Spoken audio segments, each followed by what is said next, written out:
अफगानिस्तान पर 20 लाख बम गिराने के बावजूद सोवियत संघ हार गया।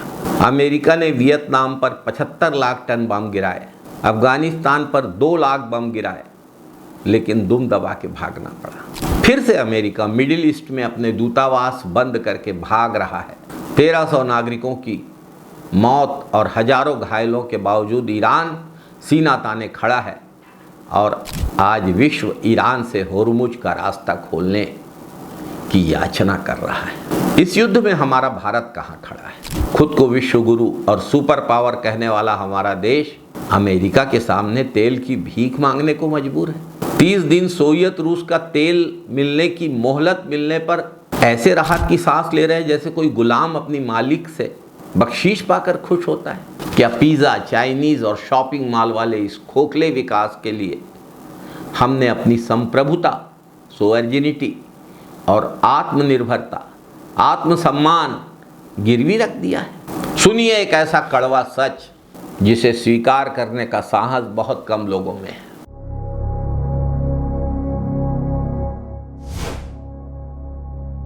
नमस्कार साथियों, जंग सिर्फ बमों से नहीं जीती जाती, जंग जज्बे से जीती जाती है। आज भारत 60 और 70 के दशक वाला भारत नहीं है जिसने असली लड़ाइयाँ जीती थी।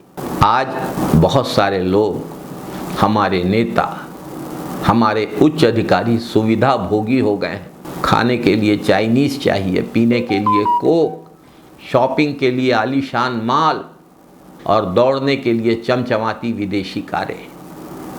और इस तथाकथित विकास को कायम रखने के लिए पूरी तरह से कंप्रोमाइज्ड होने को भी तैयार बैठे हैं कुछ लोग। अपनी आत्मनिर्भरता, अपने आत्मसम्मान और अपनी सार्वभौमिकता की स्थिति पर विचार करिए।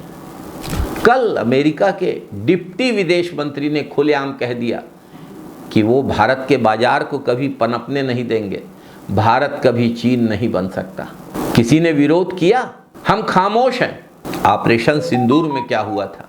कुछ जहाज क्या गिरे? 4 दिन में जंग रोक दी गई। क्या ईरान ने ऐसा किया? नहीं। हम जंग के जख्म बर्दाश्त ही नहीं कर सकते। आने वाली पुश्तें अब लड़ नहीं सकती।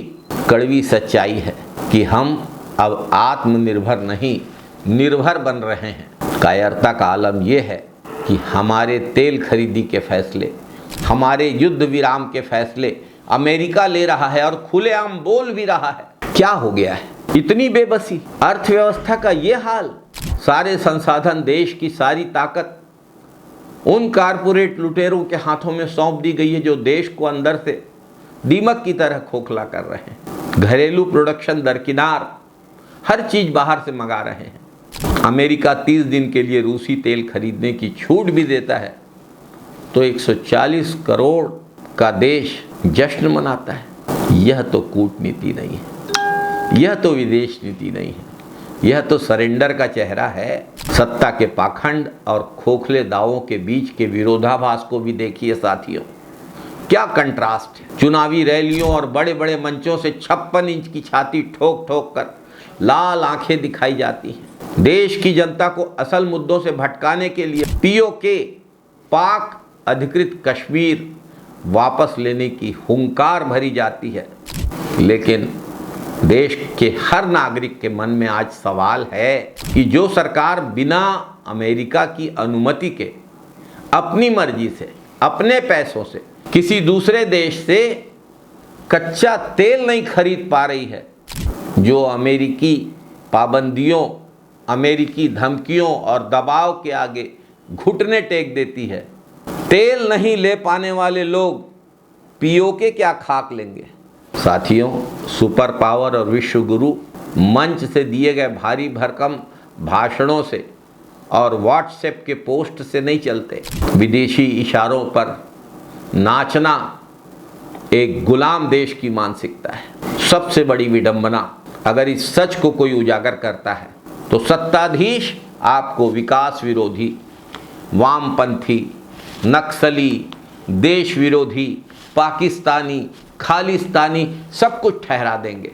साथियों, विकास का विरोध नहीं है। साथियों, विरोध है देश के आर्थिक मानसिक गुलामी का। दूसरों पर हमारी शर्मनाक निर्भरता का और देश में खत्म होती हुई वैज्ञानिक जागरूकता का। साथियों, अब जंग की दिशा और स्वरूप बदल चुका है। जो आग में खड़ा रहेगा वही कल का सूरज देखेगा।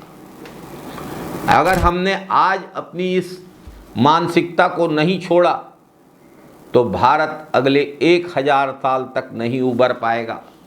हम लोगों ने देश को रेत के उस किले की तरह बना दिया है जो पानी की चंद बूंदों से ढह जाएगा। अगर आपको भी लगता है कि देश को इस दिखावटी विकास, झूठे विश्वगुरु बनने के दावों और पीओके लेने वाले खोखले नैरेटिव से बाहर आना चाहिए, तो इस सच्चाई को हर भारतीय के फ़ोन तक पहुंचाइए।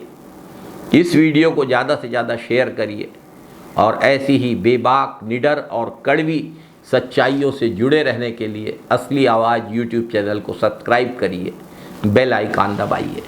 जय हिंद साथियों, वंदे मातरम साथियों।